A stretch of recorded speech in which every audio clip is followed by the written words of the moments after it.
Dengarlah kisah satu riwayat.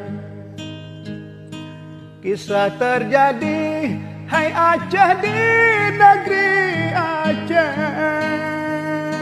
Perang saudara melanda, juga tsunami melanda.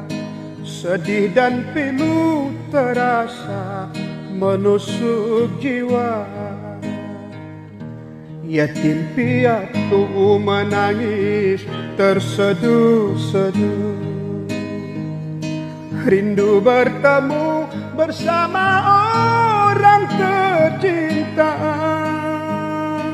Ayah dan ibu yang hilang, entah di mana jasadnya.